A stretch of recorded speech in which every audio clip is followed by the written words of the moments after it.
She says she needs to feel emotionally connected to be intimate. He wonders why physical intimacy can't just happen, why it can't be the thing that brings them closer. They're stuck in a classic standoff, a dynamic so common in relationships. Who's right here? And more importantly, is there a way to bridge this gap? It's a question that can feel deeply personal, almost like a flaw in the relationship itself. But what if I told you the answer isn't about who's right or wrong, but about understanding the fundamental wiring of our brains?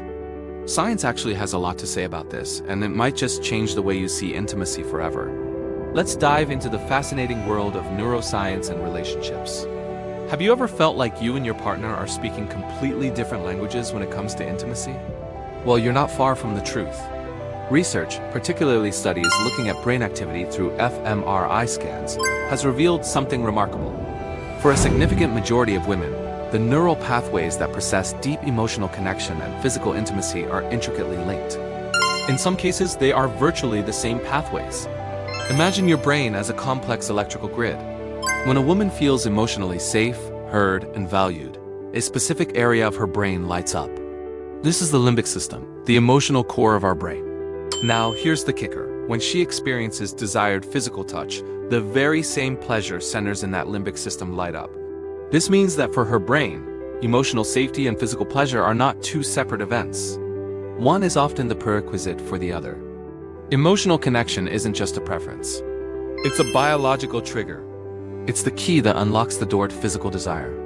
So when she says, "I need to feel connected first," she's describing a genuine neurological process. It's not a test or a tactic. It has her brain's way of signaling that it is safe and ready for closeness.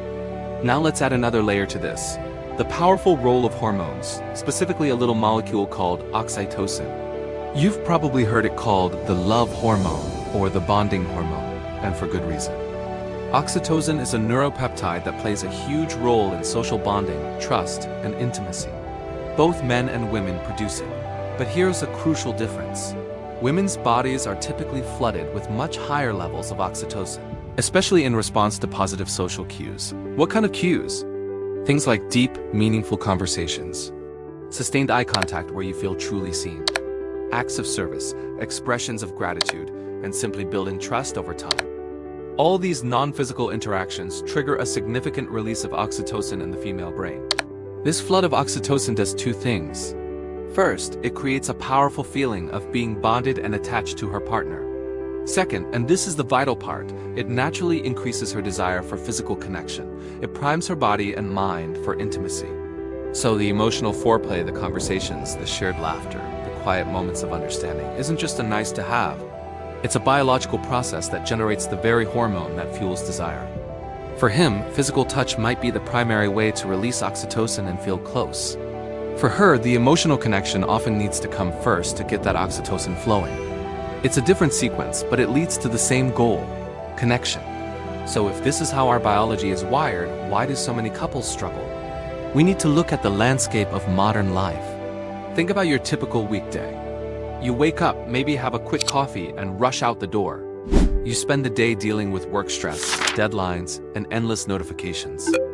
You come home and it's a whirlwind of chores. Making dinner, maybe dealing with kids, and finally, collapsing on the couch. What's the first thing we often do? We pick up our phones. We scroll through social media, watch a show, or answer a few more emails. In this constant state of busyness and digital distraction, we often stop being partners and start becoming roommates. You might be in the same room, but you're miles apart emotionally. You're passing ships in the night. The small moments for connection get lost in the shuffle. The deep conversations are replaced by logistical chats about who's picking up the groceries. The eye contact is replaced by screen time. This creates an environment of emotional disconnection. The very things that trigger oxytocin and build that sense of safety are squeezed out of our daily lives. And when that emotional connection dwindles, so does the natural desire for physical intimacy, especially for the partner whose brain is wired to need that connection first. It's not that the love is gone. It's that the bridge to intimacy has been neglected. The good news is that rebuilding this bridge is not as monumental a task as it might seem. It's about being intentional. Let's talk about some simple, practical solutions you can start implementing tonight. Solution number 1 is the 10-minute rule. It's incredibly simple but profoundly effective. Every single day, set aside just 10 minutes for uninterrupted, undivided attention with your partner. This means no phones, no TV, no laptops, no distractions, just the two of you. Sit down, face each other, and simply talk. Look at each other. Ask about the best and worst parts of your day. The key here is active listening. Don't try to solve their problems. Just listen to understand. This simple act of carving out a sacred space for just the two of you sends a powerful message. You are my priority. It's a daily deposit into your emotional bank account, and it lays the foundation for everything else.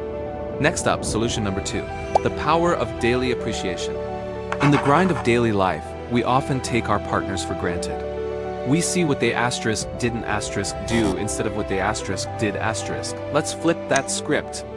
Make it a daily practice to acknowledge and appreciate the small things. It can be as simple as, "Thank you so much for making coffee this morning. It really helped me get going." Or something more specific, like, "I was really impressed with how you handled that difficult phone call with your boss." These small, consistent acknowledgements are like bricks building a wall of emotional safety. They communicate respect, admiration, and that you see them. This isn't about grand romantic gestures. It's about the daily microdoses of validation that make your partner feel seen, valued, and loved. Each compliment, each thank you, is another drop of oxytocin in the bucket. And finally, solution number 3, which is perhaps the most powerful of all. Practice vulnerability. True intimacy isn't built on perfection. It's built on the courage to be imperfect together. Vulnerability is the act of sharing your inner world, your fears, your dreams, your struggles without the fear of judgment. It's the glue of deep connection. You can make this a daily or weekly ritual. Each of you can share one thing, one fear you're wrestling with, one dream that excites you, or one struggle you're facing. When your partner shares their vulnerability, your only job is to hold that space for them. To listen, to empathize, and to say, "Thank you for trusting me with that." Sharing vulnerabilities builds trust faster than almost anything else. It shows that you can be your true, authentic self with this person and still be loved. That is the ultimate emotional safety.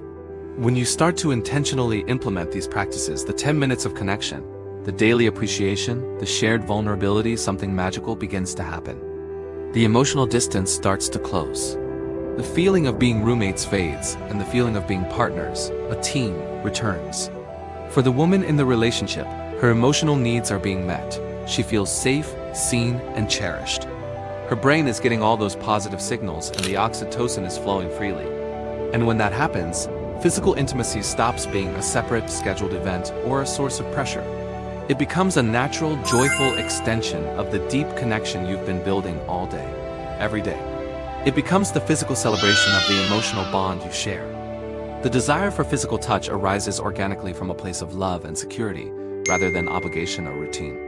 This transforms intimacy from a potential point of conflict into a mutual source of joy and connection. True, lasting, passionate intimacy really does begin outside the bedroom. It's built in the small, consistent moments of connection in your everyday lives. So I invite you to think about this.